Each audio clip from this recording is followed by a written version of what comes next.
Hello guys, Crypto Boo here, and that's another live video from the Mega Profits channel. So let's take a look at BTC. As I have posted earlier, this here is a potential reversal candle, potential hammer doji, and as you can see, we are close to close the daily like this, and this would be quite incredible. As you can see, if we do close above here, we'll close above the 200 days moving average. I'm not sure if you can see it clearly here, but that's the moving average. Let's make it it's on the biggest line. Okay, so as you can see right now, Bitcoin is going above 8,900 and even $8,944. That's very good. It's price action above the 200 days moving average, and we'll most probably try to test this resistance now, previous support, current resistance, and from here to there, this like another 2% or even more. But what I think is more likely to happen is that we test the previous line of the wedge structure here, which would take us even higher, a little bit higher, probably around 3% or something like this. And from this point on, it would be up to the bulls. If we will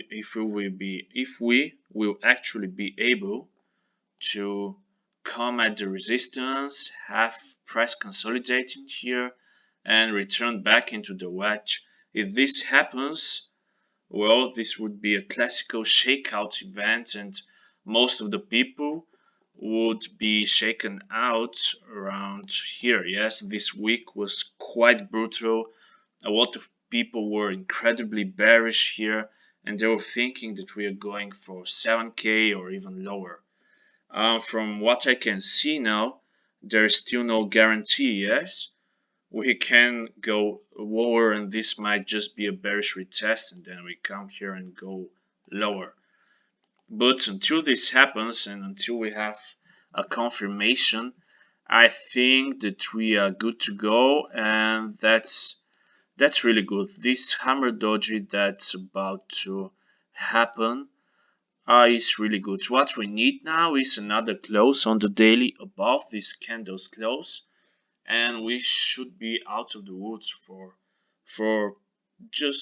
at least a little bit. Yeah.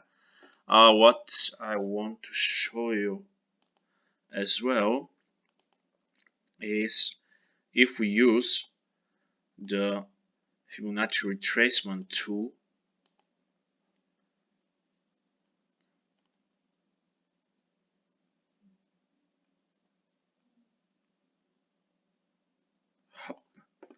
and put it from the start until the end of this upwards movement, you can quite easily see that this week here did go exactly to the 0.5 FIP level, which is one more indicator that's pointing us to the conclusion that we might be in for a reversal. As I said, it's still too early to say, but overall Bitcoin is looking far better than yesterday. So I'll keep you posted. Observe the markets, have fun trading, don't get shaken out, and have fun. Bye.